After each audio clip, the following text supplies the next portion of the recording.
All right, so for today, we're starting by taking a look at graphing cosine because we're going to be adding another graph to our repertoire in a minute that's closely related to it. So first up, remembering how do we graph our cosine? The first thing I want you to do when drawing a cosine graph is to draw in the midline, that dotted line that goes right through the middle of our graph. Now remember, that comes from whatever number is added or subtracted on the end. So in this case, the plus 1 tells me to put that first midline there at 1. From there, I know that I'm going up and down 3. Because whatever is multiplied here, that tells me how far am I going up and down. And so I put another dotted line 3 above the midline and a dotted line 3 below the midline. Once I've done that, then I can start plotting points. So when plotting those points, where does our first point go for cosine? Is it at the top, the middle, or the bottom? It goes at the top, yeah. So I put my first point at the top. And that's on 0 here because it's not been moved over at all. So it's got to be at 0 on the top. All right, and then from there we follow the same pattern that we've always followed with cosine. It goes top, then middle, bottom, middle, top, and so on and so forth. Now, that was going to the right. Going to the left, it's still going to follow the same pattern. So like if I start reading this right to left, top, middle, bottom, middle, top, next up would have to go middle, bottom, middle, top, and so on. Notice I get the left side just by continuing the pattern. That's going to be an important detail here in a couple minutes. It's continuing the pattern. It's not like I'm reflecting it over. All right, once you've drawn the points, draw on the curve. All right, so next up we're going to be graphing this. It's a basic cosine graph. The only difference is that we're having that minus 90 degrees in there. So write that equation above your next graphing grid, and please graph it. All right, so for this graph, again, I want to start by drawing in the midline and the top and bottom lines. So where's our midline in this problem? Well, the midline, remember, that comes from whatever number is like being added or subtracted out here. There's nothing there, right? So that's like a plus 0. So our midline in this problem is going to be at 0. If it's not moved like this, then we can know it's going to be at 0. All right, now we need to know how far up and down do I go? How far to the top and the bottom? That's told by whatever number is multiplied out front of cosine. Now this is not a 0, because 0 times cosine would just be the number 0. It wouldn't leave us with any cosine left. So what number must be out front of cosine? 1. This is like 1 times cosine. So that means we're going up 1 and down 1. Now from there, we need to see where our first point goes, because our first point is not going to be here like it normally would be. The minus 90 moves it. Which way does the minus 90 move our graph? Right. Yep, it moves it right. Because remember, if it's in with the x like this is, that tells me that it's going left-right. And left-right is always backwards from the way you might intuitively think. Minus goes right, plus goes left. So it tells me my first point, it's still at the top. My first point is still at the top, but it's over right 90 instead of at 0. Once you have that first point, then the rest of it follows the same pattern as always. It goes top, middle, bottom, middle, top, middle, bottom, middle, top, all the way along. So that's going all the way to the right. Going to the left, we follow the same pattern still. Middle, bottom, middle, top. Next up must be middle, bottom, etc. Then once you have that drawn in, you can draw on your curve. Now today we're going to be building off of this cosine kind of graphing that we did before. But today, our building on it is going to be a different function type. We're actually going to add a new function type. Today we're graphing sine of x. We've graphed cosine for quite a while, but we've never graphed sine. So above your next graphing grid, write our equation, y equals sine of x. This thing's going to be a pretty useful reference for us going forward. Now, before we actually start the graphing, you actually have all the points to graph for this already. Let's make sure you see why that is. Because on last night's work, you remember I had you fill in the unit circle coordinates? And remember the x was cosine and the y was sine? Let's check that you got those correct. Now these are all values that we're going to be using a lot going forward. One thing I want you to be aware of though, there's certain of these that are so easy to work with and come up so often that I really do want you to know them.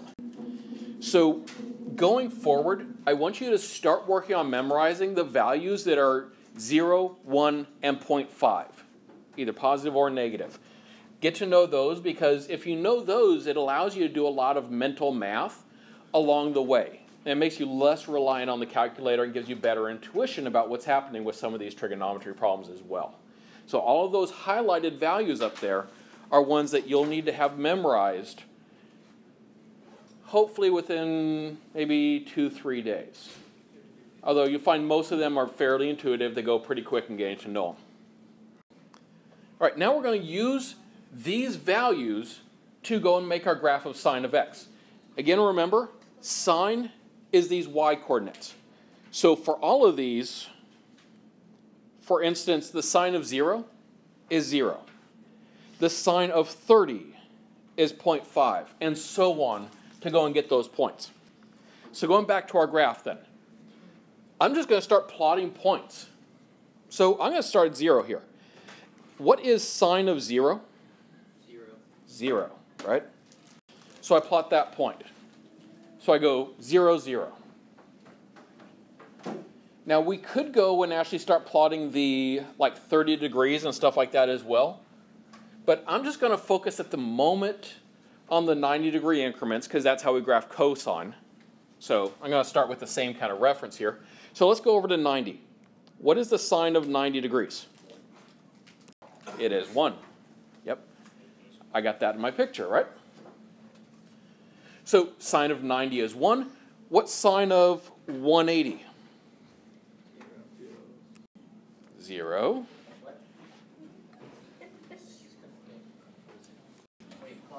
Next up, sine 270. You should find that's negative 1.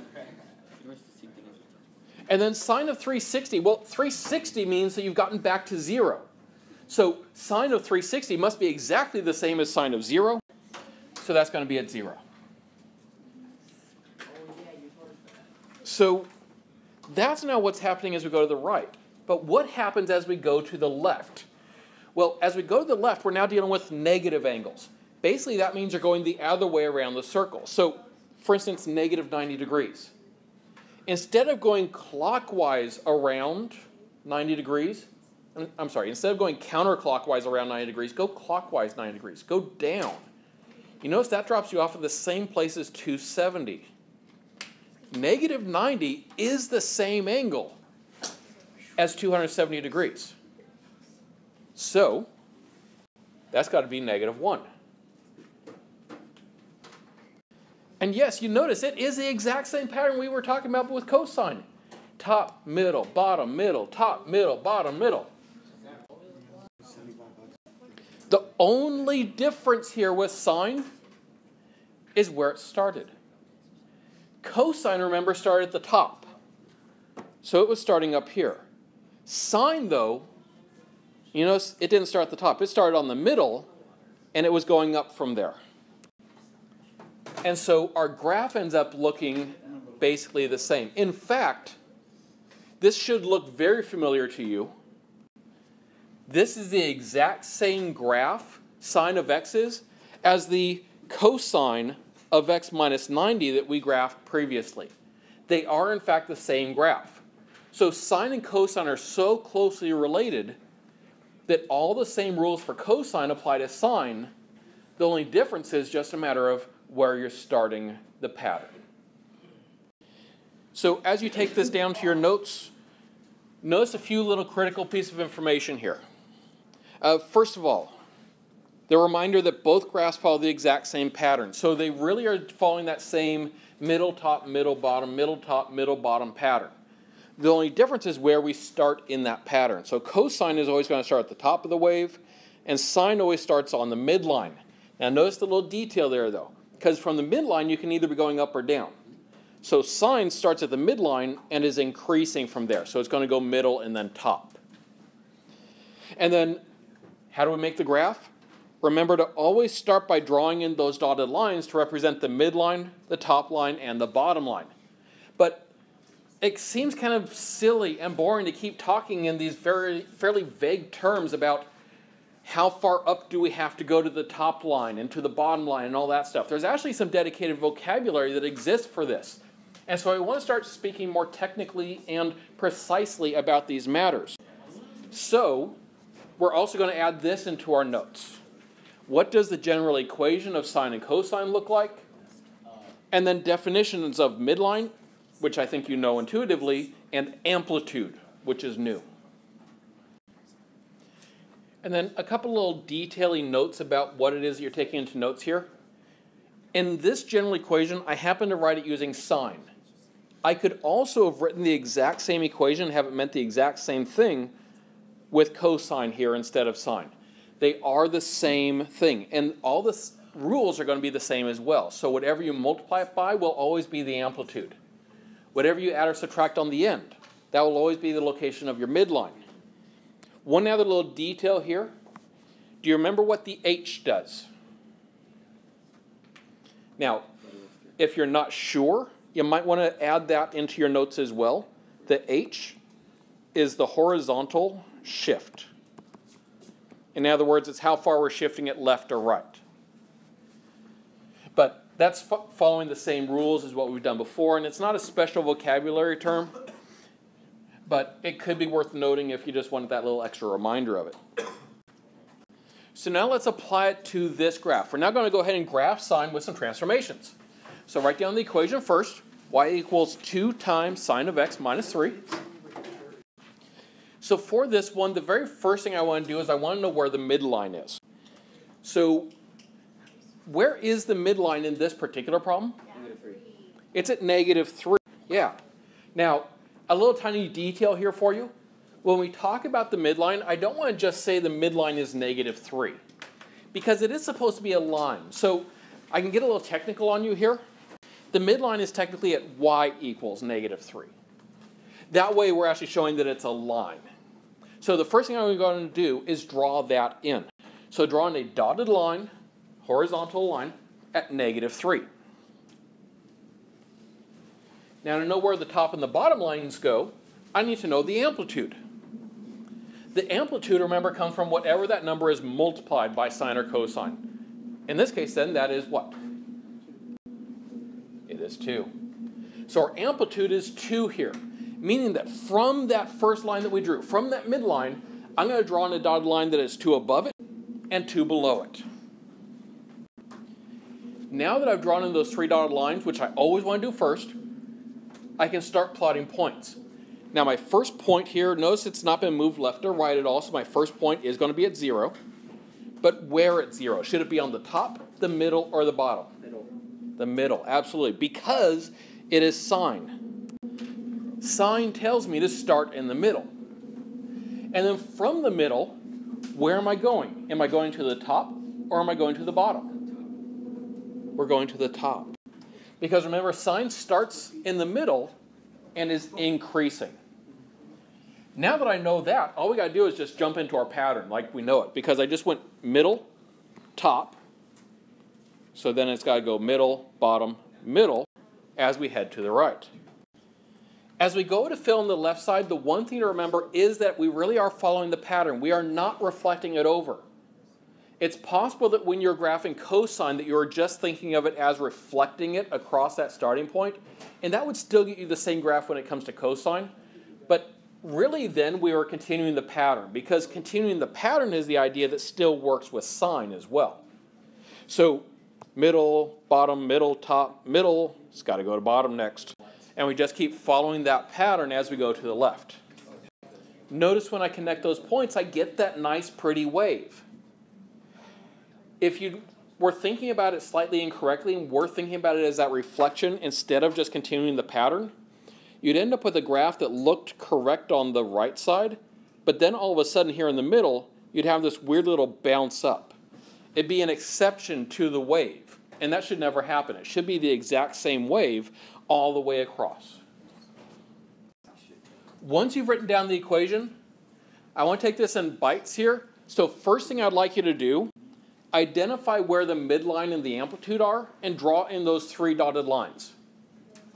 So start by doing that, then we'll worry about where the points go after that. But start by doing that part to make sure that's solid before we go on. So the first thing we need to do is figure out where our midline is.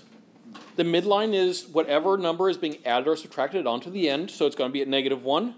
So I will write that as y equals -1. So when I draw that on the graph then, notice the first line, dotted line at -1.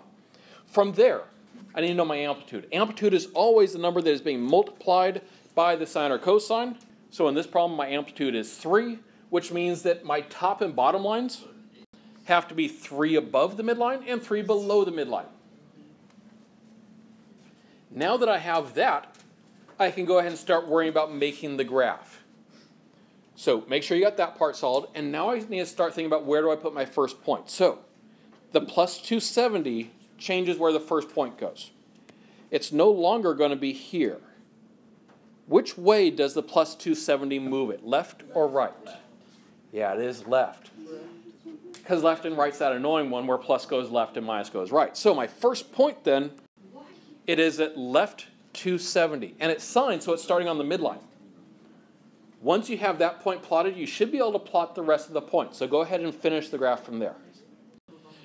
So once I have my first point plotted here on the midline, it is signed. So as I go to the right, am I going up or down? We are going up. So our first point goes up. And from there, I jump into my same pattern as always. So it's middle, top, middle, bottom, middle, top, middle, bottom, middle, top, and so on and so forth all the way along. Once you have the points plotted, go ahead and draw the curve that goes through them, and you have your graph.